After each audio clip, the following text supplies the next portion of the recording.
നമസ്കാരം. മനോരമ ഓൺലൈൻ പ്രധാന വാർത്തകളിലേക്ക് സ്വാഗതം.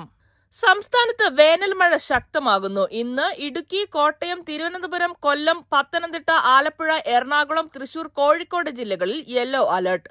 ഇടിമിന്നലോട് കൂടിയ മഴയ്ക്കൊപ്പം മണിക്കൂറിൽ 40 മുതൽ 50 കിലോമീറ്റർ വരെ വേഗത്തിലുള്ള കാറ്റിനും സാധ്യതയുള്ളതിനാൽ ജാഗ്രത പാലിക്കണമെന്ന് നിർദ്ദേശം. മുഖ്യമന്ത്രി പദം സംബന്ധിച്ച് ഇന്ന് നിർണായക ചർച്ച. വി.ഡി. സതീശനും രമേശ് ചെന്നിത്തലയും സണ്ണി ജോസഫും ഡൽഹിയിലെത്തി. ഇന്ന് വൈകിട്ടോടെയോ നാളെയോ തീരുമാനം പ്രഖ്യാപിക്കാൻ സാധ്യത. ഹോർമുസ് കടലിടുക്കിലുണ്ടായ ആക്രമണത്തിൽ കപ്പൽ ജീവനക്കാരനായ ഇന്ത്യക്കാരൻ കൊല്ലപ്പെട്ടു. ഇയാളുടെ പേര് വിവരങ്ങൾ പുറത്തുവിട്ടിട്ടില്ല. ഇന്ത്യക്കാരന്റെ മരണം ദുബായിലെ ഇന്ത്യൻ കോൺസുലേറ്റാണ് സ്ഥിരീകരിച്ചത്.